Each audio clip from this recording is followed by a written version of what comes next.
Perbedaan antara sholatnya laki-laki dan sholatnya perempuan adalah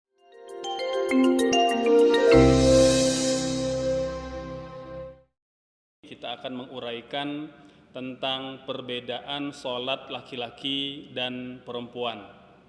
Secara umum, para ulama mengatakan bahwa tidak ada perbedaan yang khusus antara gerakan sholat laki-laki dan perempuan. Ini berdasarkan keumuman hadis Rasul sallallahu alaihi wasallam dalam hadis Imam Al-Bukhari, di mana Nabi bersabda sallallahu alaihi wasallam, "Shallu kama raaitumuni usalli." Salatlah kalian seperti mana kalian melihat aku salat. Hadis ini menjadi dasar yang dipegang oleh jumhur atau mayoritas para ulama bahwa sebenarnya tidak ada perbedaan antara salat laki-laki dan salat perempuan. Namun Al-Imam Syafi'i dan ulama Syafi'iyah mengatakan ada hal-hal yang disunnahkan dilakukan oleh kaum wanita.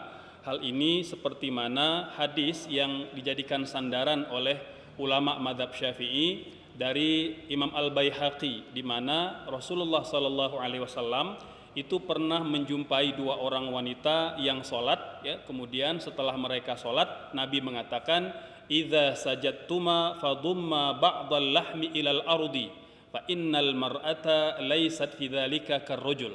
Kata Rasul, seorang wanita ketika sujud maka hendaknya dia menempelkan sebagian anggota tubuhnya ke bumi, karena sesungguhnya sujudnya wanita itu berbeda dengan sujudnya laki-laki. Inilah kemudian yang menjadi dasar mengapa ulama mazhab Syafi'i mengatakan ada perbedaan atau ada kekhususan yang disunnahkan dilakukan oleh wanita ketika mereka sholat. Maka seperti mana diuraikan oleh ulama Syafi'i, bahwa paling tidak ada 6 perbedaan antara sholatnya laki-laki dan sholatnya perempuan. Yang pertama, bahwa perempuan itu disunnahkan ketika mereka sujud, ya, itu mengumpulkan sebagian anggota tubuhnya dengan anggota yang lain. Yang Nabi sebut dalam hadis Imam Al-Baihaqi tadi adalah satu, mengumpulkan, ya, dua sikunya itu dengan lambungnya. Jadi menempelkan dua sikunya ke lambungnya. Ini ketika sujud, ya. Meskipun ketika wanita itu sujudnya seperti laki-laki, ya, dilebarkan atau dijarakkan antara kedua lengan dengan lambungnya, itu sah sholatnya, ya. Namun disunnahkan untuk ditempelkan kedua sikunya itu dengan lambungnya, gitu ya. Kemudian yang kedua, menempelkan perut dengan pahanya, ya, menempelkan perut dengan pahanya. Ini kaum wanita yang biasa mempraktekkan cara sholat seperti ini itu tahu, ya. Jadi bagaimana kemudian menempelkan antara siku, kemudian dengan lambung, kemudian kedua pahanya dengan perut, ya. Ini berbeda halnya dengan laki-laki. Laki-laki itu disunnahkan untuk menjauhkan atau memberi jarak antara siku lambung, ya, siku dengan lambung, kemudian antara paha dan perutnya. Jadi seperti mana yang dicontohkan oleh baginda Rasul sallallahu alaihi wasallam, bahkan oleh para sahabat dikatakan Nabi itu kalau sujud beliau membuka lebar kedua tangannya sampai kelihatan putih ketiaknya dari sebelah belakang. Artinya Nabi memang melapangkan atau menjarakkan antara kedua lengan beliau dengan lambung dan antara kedua paha dengan perutnya, ya. Nah, ini perbedaan yang pertama antara laki-laki dan perempuan di dalam sholat. Yang kedua, bahwa perempuan ketika mereka sholat itu diharuskan melirihkan suara dalam kondisi sholatnya itu berdekatan dengan laki-laki ajnabi atau laki-laki asing yang bukan keluarganya, ya. Jadi ini sebagai salah satu bentuk takrim, ya, pemuliaan agama Islam terhadap kaum wanita agar mereka kemudian tidak diganggu, ya, atau tidak menimbulkan suasana yang tidak nyaman dengan laki-laki yang mungkin hadir di tempat mereka sholat, ya. Ini untuk kaum wanita. Sementara untuk laki-laki itu ada kalanya kita disunnahkan untuk mengeraskan suara, ada kalanya untuk melirihkan suara, ya. Ada sholat jahriyah, ada sholat sirriyah, ya. Kapan kita disunnahkan untuk mengeraskan suara? Itu pada sholat maghrib, pada sholat isya, kemudian pada sholat subuh. Ya, ada 3 sholat di mana kaum laki-laki itu disunnahkan untuk mengeraskan suara. Kemudian kita melirihkan suara pada waktu sholat zuhur dan sholat asar. Gitu. Sementara untuk wanita justru mereka diperintahkan untuk melirihkan suara ketika ada laki-laki ajnabi atau laki-laki asing yang bukan keluarganya, yang bukan mahramnya hadir di tempat itu. Ya, adapun ketika di tempat itu hanya wanita saja, hanya perempuan saja, maka mereka boleh mengeraskan suaranya seperti mana kaum laki-laki. Kemudian perbedaan yang ketiga, bahwa apabila di dalam sholat ya seorang laki-laki itu mendapati sesuatu yang perlu dia ingatkan atau perlu dia benarkan, ya seperti misalnya gerakan imam yang keliru atau ada rukun yang tertinggal dan lain sebagainya, maka laki-laki itu menyebut subhanallah sebagai peringatan kepada imam.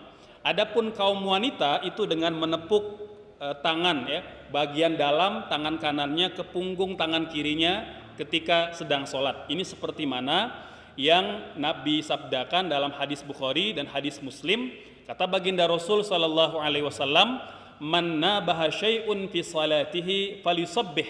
Barang siapa yang tertimpa sesuatu di dalam sholatnya atau ingin memperbaiki sesuatu dalam sholatnya, falyusabbih, maka laki-laki hendaknya mengucapkan tasbih subhanallah, ya itu diucapkan untuk memberi peringatan ya kepada imam yang mungkin keliru di dalam gerakan sholatnya.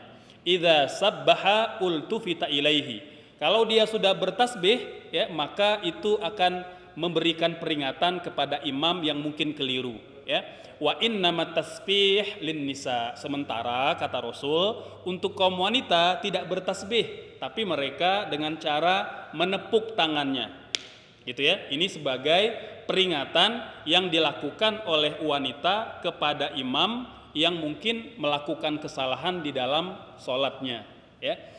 Yang keempat, perbedaan antara sholatnya laki-laki dan sholatnya perempuan adalah aurat.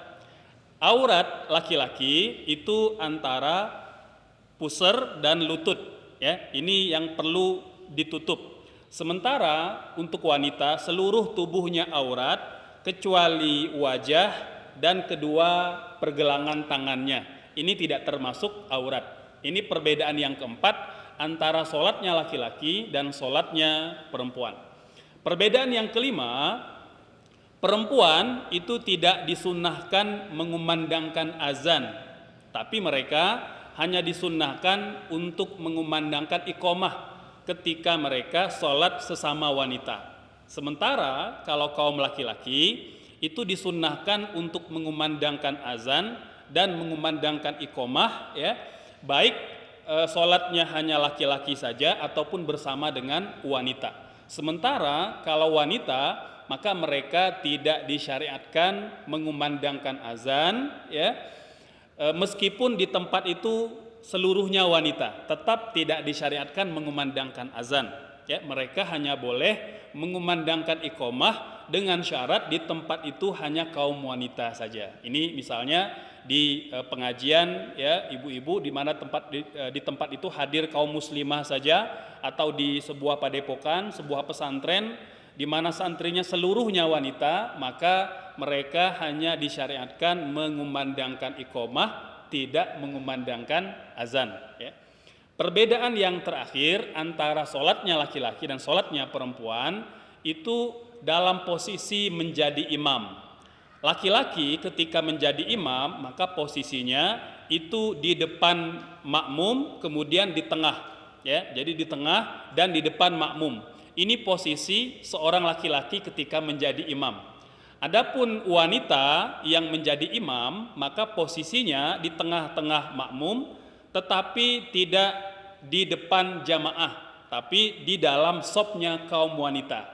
Jadi dia tidak ke depan. Ini seperti mana pendapat Imam Syafi'i dan ulama Syafi'iyah menyebutkan posisi wanita ketika menjadi imam itu tidak ke depan, tetapi di dalam shop, di tengah-tengah shop wanita yang lain.